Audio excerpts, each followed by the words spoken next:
નમસ્કાર વિદ્યાર્થી મિત્રો, જેમ્સ એકેડમી ચેનલમાં અલ્પેશ ઠુમ્મર વતી આપનું હાર્દિક સ્વાગત છે. આજના વિડીયોમાં આપણે પ્રકરણ 4 દ્વિઘાત સમીકરણ વિશે અભ્યાસ કરીશું. પ્રકરણ 4 દ્વિઘાત સમીકરણનો અભ્યાસ કરવાનો છે આપણે. તો એમાં સૌપ્રથમ આપણે દ્વિઘાત સમીકરણનું વ્યાપક સ્વરૂપ કોને કહેવાય? દ્વિઘાત સમીકરણનું વ્યાપક અથવા એને કહેવામાં આવે છે પ્રમાણિત. બીજું નામ શું કહી શકાય? પ્રમાણિત સ્વરૂપ વિશે જણાવો, આવું કહી શકે આપણને. ખાસ નોંધ લેવી વિદ્યાર્થી મિત્ર, દ્વિઘાત સમીકરણનું વ્યાપક સ્વરૂપ અથવા એનું પ્રમાણિત સ્વરૂપ આપણે જણાવવાનું છે. તો દ્વિઘાત સમીકરણને તમે લખી શકો છો આ રીતે: ax² plus bx plus c બરાબર 0. શું કહી શકાય છે કે ax² plus bx plus c બરાબર 0, જ્યાં તમે a નોટ ઇક્વલ ટુ 0, એ એટલે x² નો સહગુણક છે. તમે જોઈ શકો છો x² નો સહગુણક એ છે. તો x² નો સહગુણક નોટ ઇક્વલ ટુ 0, જો 0 થઈ જાય તો એ દ્વિઘાત સમીકરણ રહેતું નથી. તથા બીજું આપણે જો આમાં લખવું હોય તો આપણે કહી શકીએ છીએ કે અહીંયા આપણી પાસે 3 અચળ પદો છે a b c, તો એને કહી શકાય બિલોંગ્સ ટુ r. એનો મિનિંગ એવો થશે કે a b c belongs to r એટલે વાસ્તવિક સંખ્યા હોવી જોઈએ. વાસ્તવિક સંખ્યા એટલે પ્લસ માઇનસ પૂર્ણાંક અપૂર્ણાંક બધું જ અંદર આવી જશે, એ તમને ખ્યાલ છે. તો આને આપણે શું કહી શકીએ છીએ? દ્વિઘાત સમીકરણનું વ્યાપક અથવા પ્રમાણિત સ્વરૂપ કહે છે. આની વધારેમાં વધારે ઘાત કેટલી છે વિદ્યાર્થી મિત્ર? 2. ઓકે, તો 2 ઘાત ઉપરથી નામ પડ્યું દ્વિઘાત. મહત્તમ ઘાત કેટલી છે આની? અહીંયા આપણે કહી શકીએ કે મહત્તમ ઘાત 2 હોવી જોઈએ, તો એને દ્વિઘાત સમીકરણ તરીકે લઈ શકીએ. બીજું, a નોટ ઇક્વલ ટુ 0 અને abc બિલોંગ્સ ટુ r, એ તમને ખ્યાલ હોવો જોઈએ. તો આને દ્વિઘાત સમીકરણ કહેવામાં આવે છે. આ જે મેં લખ્યું એને આપણે શું કહીશું? દ્વિઘાત સમીકરણ તરીકે ઓળખીશું. આગળ વધીએ કે ભાઈ આ જે સમીકરણ છે એણે કોણે આપ્યું? તમને એમ પૂછવામાં આવે કે એક પ્રશ્ન પૂછે, આ તો ખબર હોવી જોઈએ કે ભાઈ પ્રાચીન ભારતીય ગણિતશાસ્ત્રી હતો એક ગણિતશાસ્ત્રી, જેનું નામ છે શ્રીધર આચાર્ય. શું નામ છે? શ્રીધર આચાર્ય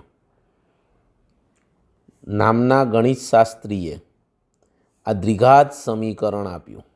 દ્વિઘાત સમીકરણ કયા ગણિતશાસ્ત્રીએ આપ્યું? જેવી રીતે વિજ્ઞાનની અંદર વૈજ્ઞાનિકો હોય છે, એવી રીતે ગણિતની અંદર ગણિતશાસ્ત્રી હોય છે. તો એનું નામ છે શ્રીધર આચાર્ય. માટે આ દ્વિઘાત સમીકરણ જો તમે ના પૂછે, બોર્ડમાં ભારે પેપર પૂછો તેમ પૂછે, શ્રીધર આચાર્ય સમીકરણ લખો, આવું પણ પૂછી શકે. શું પૂછી શકે? શ્રીધર આચાર્યનું સૂત્ર લખો તો ax² plus bx plus c બરાબર 0 થશે. આ તમારે ખાસ નોંધ લેવાની થાય છે વિદ્યાર્થી મિત્રો. ઓકે, આગળ વધીએ. આના પછીનો એક ટૉપિક આપણો છે કે ભાઈ ઉકેલ, કે ભાઈ આ સમીકરણ છે એનો ઉકેલ કઈ રીતે મળે? તો આપણે કહી શકીએ કે દ્વિઘાત સમીકરણનો ઉકેલ કઈ રીતે મળશે? તો થોડું એના ઉકેલ વિશે વાત કરીએ. તો તમારી પાસે અહીંયા ચલ કેટલા છે? 1 2 અને 3 ચલ છે આપણી પાસે. એટલે આપણે એમ કહી શકીએ અહીંયા કે ચલની જે કિંમતો માટે, આમ તો ચલ એક જ કહેવાય, એક્સ જ સમજી લેજો, abc બિલોંગ્સ ટુ r, આ વાસ્તવિક સંખ્યા છે. એક્સ એ ચલ છે, abc એ વાસ્તવિક સંખ્યા છે. તો એક્સ જે છે એ ચલની કિંમત કહેવાય. તો એક્સની કિંમત અથવા તો એમ કહેવાય ચલની જે કિંમતો માટે કિંમતો માટે દ્વિઘાત સમીકરણનું સમાધાન થાય તો તે ચલની શક્ય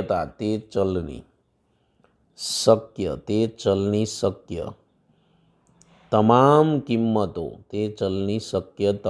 કિંમતોને સમીકરણો અથવા સમીકરણનો ઉકેલ કહે છે.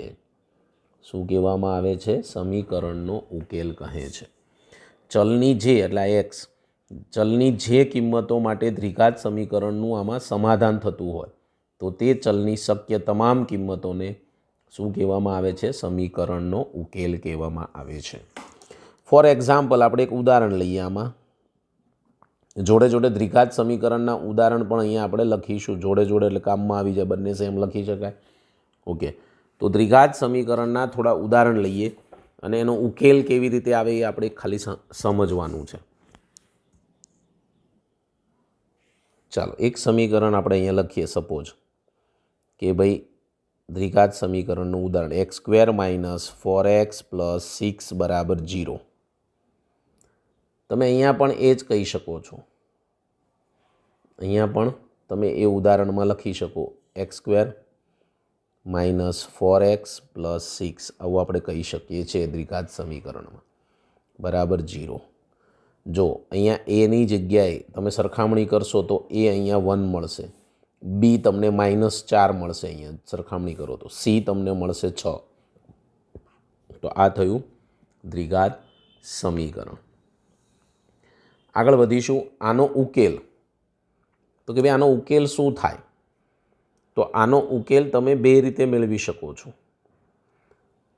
એક તો તમે કિંમતો મૂકીને પણ મેળવી શકો છો અને એક 6ના એવા ભાગ પાડો કે 4 આવે, એ રીતે પણ તમે મેળવી શકો છો. આપણી પાસે એમ કહેવામાં આવે સપોઝ કે ભાઈ મારે તો ધારો કે આની અંદર કોઈ એક મૂલ્ય લેવું છે કે 0. સમાધાન થવું જોઈએ. સમાધાન એટલે સામે 0 આવવા જોઈએ. તમે એક્સની કિંમત મૂકો તો 0 મળવા જોઈએ. જો 0 મળે તો જ આપણે કહી શકીએ કે એનું સમાધાન થાય છે. માટે આપણે અહીંયા કિંમતો શોધવા જવી પડશે કે ભાઈ એક્સનું મૂલ્ય ગમે તે મૂકી શકાય. વિદ્યાર્થી મિત્ર, અહીંયા આપણે 5x લેવા પડશે. ઓકે, અવયવ શોધવા માટે છે માટે. ઓકે, તમે આના ઉકેલ ડાયરેક્ટ પણ શોધી શકો છો. 6ના એવા ભાગ પાડો. આ 6 છે ને, અહીંયા 1 કહેવાય એટલે 6 એકાને 6 એટલે આપણી પાસે મળ્યા 6. 6ના આપણે 2 ભાગ પાડીશું. કઈ રીતે? તો કે ભાઈ 6 એકા 6 1 થશે અને 3 દુ 6 થાય, તમને ખબર છે, અથવા 2 તરીને 6 થાય. ઓકે, મેં આગળ સમજાવ્યું છે કે અંતિમ પદ પ્લસ હોય તો બંનેની નિશાની, મધ્યમની નિશાની બંને પાડેલા અવયવને આપવી. મેં શીખવાડ્યું છે અંતિમ પ્લસ હોય ત્યારે. ઓકે, આનો આપણે માઇનસ પ્લસ એટલે -7 મોટાની નિશાની એટલે માઇનસ આપવી પડે એટલે -7 આવશે. -3 -2 -5 આવી ગયા -5. હું અહીંયા XX લખીશ તો આપણા માટે આ અવયવ શક્ય નથી, પણ આ અવયવ શક્ય છે. અને ડાયરેક્ટ ઉકેલ શોધવો હોય તો પણ મળે. એટલે આપણે આ x પાછળ લખ્યાની જગ્યાએ આગળ લખીશું. તો અહીંયા x - 3 x - 2 = 0. પછી કહી શકાય x - 3 = 0 અને x - 2 = 0. કહી શકાય x = 3, કહી શકાય x = 2. તો આ બેના કારણે અહીંયા 0 આવશે. તમે આ 3 મૂકશો એટલે 0 આવશે, તમે 2 મૂકશો એટલે 0 આવશે. માટે કહી શકાય એને ઉકેલ. માટે હું કહી શકું કે અહીં 3 અને 2 એ p of x = આને સામે p of x લખી શકાય x² - 5x + 6 ના ઉકેલ છે. તો આ રીતે પણ દાખલા પૂછી શકે તમને MCQ ઉકેલ શોધવા માટે. તો આ થઈ આપણે દ્વિઘાત સમીકરણના ઉકેલ અને પ્રમાણિત સ્વરૂપની વાત મેં તમને કરી. હવે થોડી શરતો છે કે ભાઈ શરત એવી કહે છે કે દ્વિઘાત સમીકરણ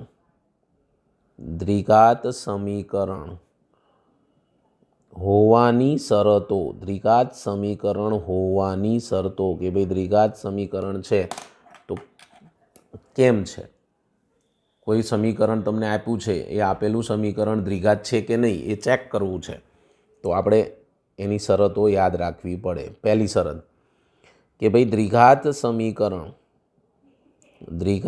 સમીકરણમાં એ નોટ ઇક્વલ ટુ 0 હોવું જોઈએ. હું અહીંયા સમીકરણ એક લખું છું એટલે આપણે જે પ્રમાણિત સ્વરૂપ છે એ જ અહીંયા લખી નાખું કે ભાઈ ax² + bx + c બરાબર 0 આપણું દ્વિઘાત સમીકરણનું પ્રમાણિત સ્વરૂપ છે. તો જો પહેલું એ છે તો એ કેવો હોવો જોઈએ, નોટ ઇક્વલ ટુ 0. પહેલાં આ ચેક કરી લેવાનું. ઓકે, તો આપણે એને કહી શકીએ કે આ દ્વિઘાત સમીકરણ જો 0 હોય તો કહી શકાતું નથી. ફોર એક્ઝામ્પલ હું અહીંયા લખી શકું, ઉદાહરણ સ્વરૂપે લેવું હોય તો સપોઝ હું અહીંયા એવું લખું કે ભાઈ 2x + 6 બરાબર 0. તો તમે જોઈ શકો છો કે તમે આની સાથે સરખામણી કરવા જાઓ તો x² વાળું જે એ વાળું પદ છે અહીંયા છે નહીં. ઓકે, તો આપણે કહી શકીએ કે આ દ્વિઘાત સમીકરણ નથી.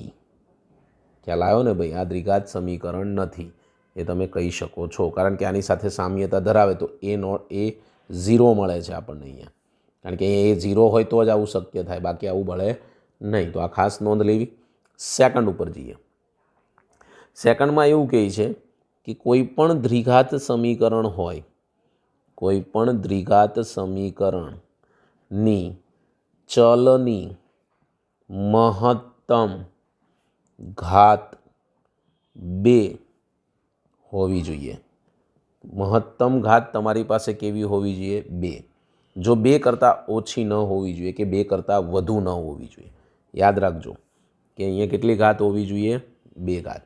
કે 2 થી વધુ કે 2 થી ઓછી ઘાત ન હોવી જોઈએ. આ ખાસ નોંધ લેવી. મહત્તમ ઘાત 2 જ હોવી જોઈએ, 2 થી વધારે કે ઓછી ના ચાલે. ફોર એક્ઝામ્પલ ઉપર મેં ઉદાહરણ લખ્યું જ છે. આ ઉદાહરણમાં કેટલી ઘાત છે? જો એક જ ઘાત છે, એટલે એ પણ એના ઉપરથી પણ ખબર પડી જાય કે આ દ્વિઘાત સમીકરણ નથી. એ નોટ ઇક્વલ ટુ 0 પણ છે, એટલે એના ઉપરથી પણ ખબર પડી જાય છે, આપણને ખ્યાલ આવી જાય છે. માટે હું એમ લખું કે x² - 5x + 6 બરાબર 0. તો તમે અહીંયા કહેશો કે ઘાત કેટલી છે? તો કે ભાઈ 2. તો આ દ્વિઘાત સમીકરણ છે એવું આપણે કહી શકીએ.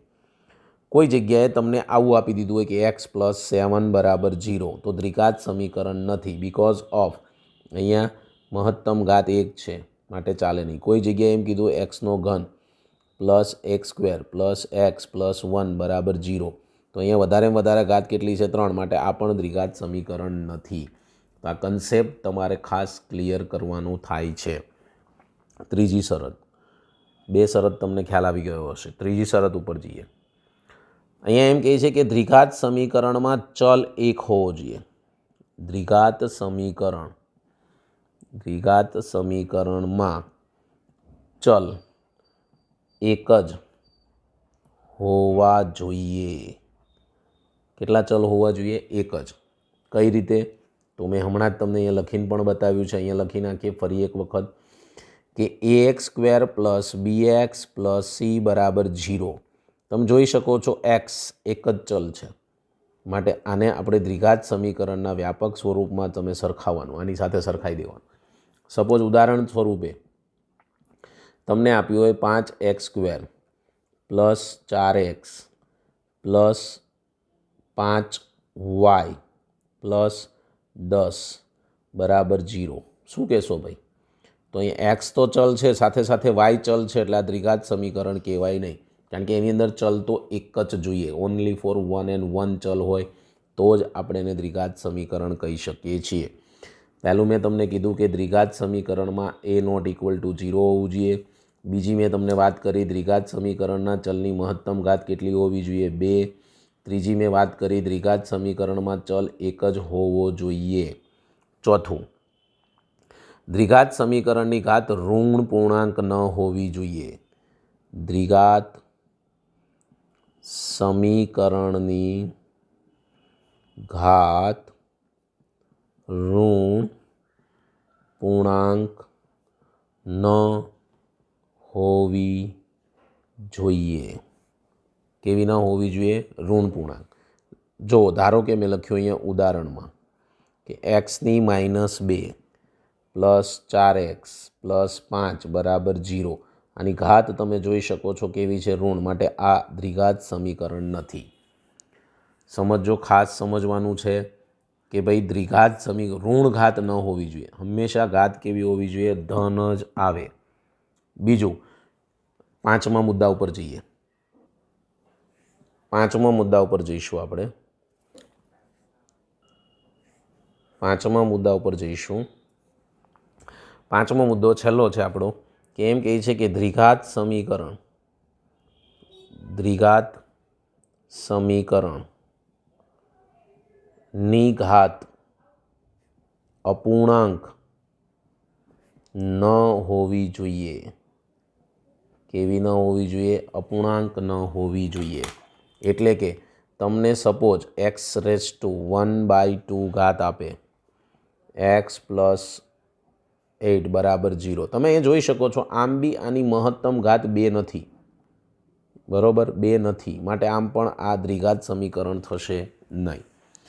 માટે મેં તમને 5 મુદ્દાનું ફરીથી રિપીટેશન કરી દઉં છું કે દ્વિઘાત સમીકરણમાં 2 ઘાત હોવી જોઈએ. એટલે પહેલું a≠0, બીજામાં મહત્તમ ઘાત 2, ત્રીજા મુદ્દામાં એક જ ચલ હોવો જોઈએ, ચોથા મુદ્દામાં ઋણ પૂર્ણાંક ન હોવો જોઈએ, પાંચમા મુદ્દામાં ઘાત છે એ અપૂર્ણાંક, આ રીતે 1/2, 3/2 એવી ઘાત હોવી જોઈએ નહીં. આનું ખાસ આપણે નોંધ લેવાની છે.